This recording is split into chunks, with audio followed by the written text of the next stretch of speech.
गोजोन फुंबिलि एसबी बड निउज चेनेलखौ अनसायग्रा गासैबो रायजो राजा नोंथांमोननिसिम आंनि गोसो गोरबोनिफ्राय खुलुमनायखौ जासिहरग्रोनाय थाबाय आं सिबि रानी ब्रह्म नोंथांमोना सानसेयारि खौरां नायनो मोजां मोनोबा बे चेनेलनि गेजेरजों नोंथांमोना सानफ्रामबो सानसेयारि खौरांखौ मोननो हागोन थुदो बिदिबा दिनैनि सानसेयारि खौरांखौ जागायजेननोसै डक्टर हेमन्त बिश्व शर्मा दैदेननाय आसाम सरकारा रायजोनि फोरोंगिरिफोरनि सायाव मोनफानि उनाव मोनफा गोदान गोदान नेम जाबसिननायखौ नुनो मोननाय जादों। फिन आरोबाव फोरोंगिरिफोरनि सायाव गोदान नेम जाबसिनदों।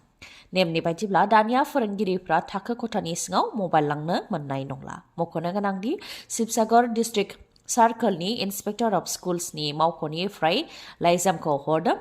शिबसागर जिल्लानि सिङाव थानाय गासैबो LP, ME, MV, high school आरो हायर सेकेन्डारिनि प्रिन्सिपालफोरनिसिम बा हेडमास्टारनिसिम लाइजामखौ हरदों। लाइजामाव बेखौनो मख'दों दि एटेन्डेन्स रेकर्डिं आरो माखासे गोनांथार सोलोंथाइनि खामानिनि थाखायल' फरायसालिनि थाखो खथानि सिङाव फोरोंगिरिफ्रा दानिया मबाइलखौ लांनो मोनगोन आरो बेनि सोलायै गुबुन खामानिनि थाखाय थाखो खथानि सिङाव मबाइल लांनोब्ला फरायसालिनि गाहायनिफ्राय सिगांनो गनायथि लाग्रोनो नांगोन।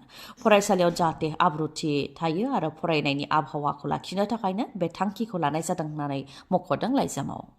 23थि बिटिसि गोरोबथा सानखौ गाजा गोमजायै जेरावबो फालिनायखौ नुनो मोननाय जादों। क'क्राझारनि अनगायैबो गुबुन गुबुन जिल्लायाव ब्लक बिपिएफआ गोरोबथा सानखौ फालिदों।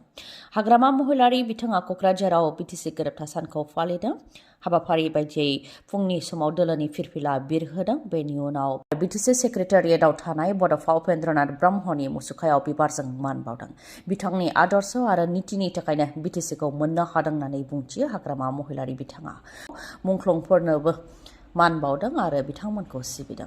बे बिटिसि गोरोबथाया मोनसे गेदेर गोरोबथा होननानै बुंथियो आरो मोनसे जारिमिनारि होननानैबो बुंथियो। गासै बिटिसिनि थागिबिफोरनि थाखायनो बियो जारिमिनारि, बेयाव दोलोनि जेबो खोथा गैया होननानैबो बुंथियो बिथाङा। बिटिसि गोरोबथानि गेजेरजोंनो जोंनि ओनसोलाव मा खामानि जादों मा खामानि जायाखै बेखौ बयबो नुदों होननानै बुंथिबावो हाग्रामा महिलारीया। जायनाखि बिपिएफनि गोख्रों दैदेनगिरि चन्दन ब्रह्म आरो खाम्फा बरगयारी बिथांमोनहा साफानि उनाव साफा इउपिपिएल दलाव हाबहैदों।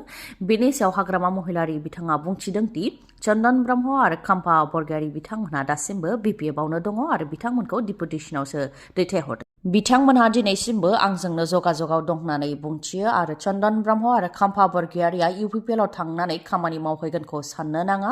बिथांमोनहा आंनि सिआइडि बायदिसो खामानि मावगोन। प्रमद बर'आ मा सिन्था खालामदों मा सिन्था खालामाखै बेखौ सिआइडि बायदिसो खामानिखौ मावगोन होननानै बुंथियो आरो फैबाय थानाय समाव बिथांमोनहा बिपिएफ दलावनो फैफिनगोन मानोना बेबायदि आदर्शखौ गारनानै बबाव थांनो हानो होननानैबो बुंथियो हाग्रामा महिलारीया। एडिआरइनि 4th ग्रेडआव साख्रि होनायनि मुङाव देहायारि जेंना गोनां सुबुंफोरनिफ्राय रां दाबिनायनि दायाव दिबांग मन्चनि आफादगिरि आरो गाहाय नेहाथारिखौ पुलिसआ एरेस्ट खालामबाय।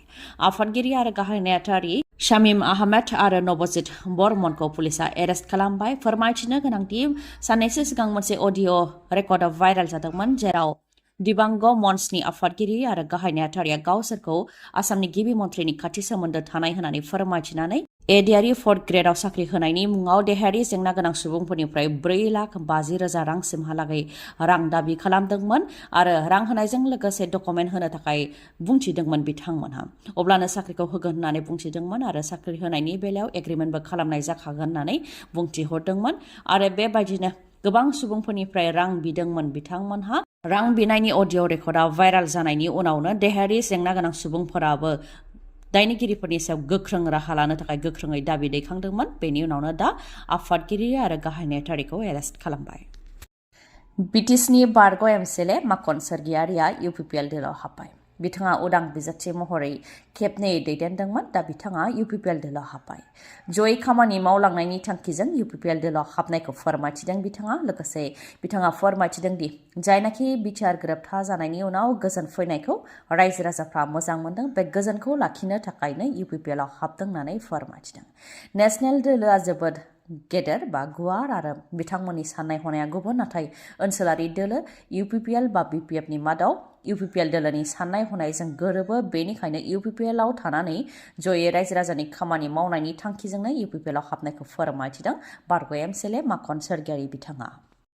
खौथि खौथि रांजों बिपिएफनि दैदेनगिरिफोरखौ बायनो थाखाय इउपिपिएलआ थाग थियारि। बे खोथाखौ बुंथिदों कास्टम बसुमतारिया बिथाङा बुंथिदों दि प्रमद बर'आ भारतनि सासे जाख्लग्रा दैदेनगिरि जेराव हरिसिङा VGDC UPPL नि दैदेनगिरिया 500 रांनि बिलाइखौ बिसनायाव लानायखौ नुदों आरो MP बिसायख'थिनि सिगां कौटि रां होनानै BPF नि दैदेनगिरिफोरखौ बायदोंमोन आरो दाबो कौटि रांजों BPF नि दैदेनगिरिफोरखौ बायनो साखाफारा होननानै बुंथियो कास्टम बसुमतारिया नाथाय बेफोर रांखौ बबेनिफ्राय मोनदों होननानैबो सोंथि खालामो बिथाङा आरो बुंथियो दि प्रमद बर'आ 5 बोसोर सिगां मामोन बेफोर कौटि राङा फरायसालि लामा सामा दालां बानायनो थाखायसो हरनायमोन BTC जौगानायनि थाखाय भारत सरकार आरो आसाम सरकारा बेफोर रांखौ हरदोंमोन नाथाय बिथांमोनहा खेला मेला खुंनानै गासै रांखौ लुथिजोब्बाय होननानै अजदखौ होयो बेनिखायनो बेबायदि जाख्लग्रा दैदेनगिरिखौ बाहेर खालामनांगौ होननानै बुंथियो कास्टम बसुमतारिया लोगोसे बुंथिबावो दि बे 4-5 बोसोराव भारत सरकार हरनाय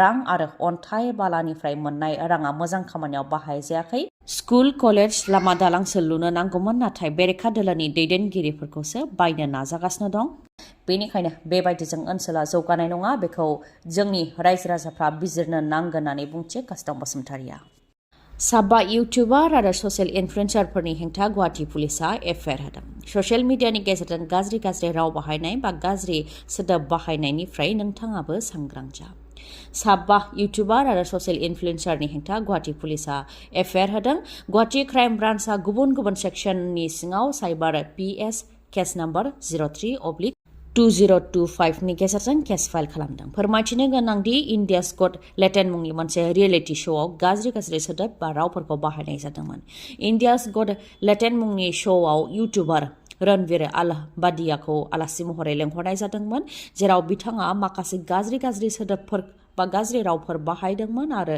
बेफोरनि सायाव श'आव सावरायनाय जादोंमोन बेखौ लानानैनो गोबां सोंखारि जादों ससियेल मिडियाआव उनाव एपिसडखौनो दाननोबो गोनां जादोंमोन प्रडिउसारा दा बेनि हेंथायै गुवाहाटी पुलिसा एफआइआर होबाय साबा इउटुबार आरो ससियेल इनफ्लुएन्सारफोरनि मुङा जाहैबाय फारियै आशीष चांसलानी जसप्रीत सिंह अपूर्व मखीजा रणवीर आलबादिया सामेर रायना आरो माखासे नोंथांनि मेगनाव जेंना जादों नामा जुदि जेंना जादोंब्ला आरो नोंथाङा मेगननि मोजां डक्टर नागिरदोंब्ला नोंथांनि थाखाय मोजां खौरां बङाइगावनि आइ हस्पिटालाव फैगोन सिनियर आइ स्पेशलिस्ट डक्टर प्रबिन बसुमतारी बिथाङा एम्स निउ दिल्लीनि बारग' SR RPC आरो दिल्ली GNCTनि बारग' आइ कनसालटेन्ट डक्टर प्रबिन बसुमतारीनि अनगायैबो मेगननि डक्टर आशराफुल आलम आरो डक्टर मेघाली शर्माखौबो बङाइगावनि आइ हस्पिटालाव नोंथांमोनहा मोननो हागोन लोगोसेनो कम्पिउटार पेकनि गेजेरजों केटारेक्ट सार्जारि खालामनो हागोन जेराव जेबो सानाय गैयालासे सुथेनाय गैयालासे आरो गोख्रैनो गाहामाव फैफिननायखौ नोंथांमोनहा मोननो हागोन आबुं थङा जाहैबाय बङाइगाव लवार आसाम हस्पिटालनि उल्था दिगाव बास स्टेन्डनि साखाथियाव फुंनि 10 रिंगानिफ्राय मोनाबिलि 7 रिंगासिम मेगननि डक्टरखौ मोननो हागोन बे बङाइगावनि आइ हस्पिटालाव माबाफोर सुलुं लानो गोसो दंबावोबा नोंथांमोनहा 6900949900 बे नाम्बाराव खौरां लाहरनो हागोन खौरांखौ जोबजासे नायनायनि थाखाय गोजोन्थों नोंथाङा दासिमबो SD बड' निउस चेनेलखौ साबस्क्राइब खालामनानै लायाखैबा गोख्रैनो साबस्क्राइबखौ खालामनानै लादो आरो बेल आइकनखौबो क्लिक खालामदो जाहाथे खौरां फोसावनाय लोगो लोगोनो नोंथांनाव गिबिसिन आंनि खौराङा सौहैयो गोजोन्थों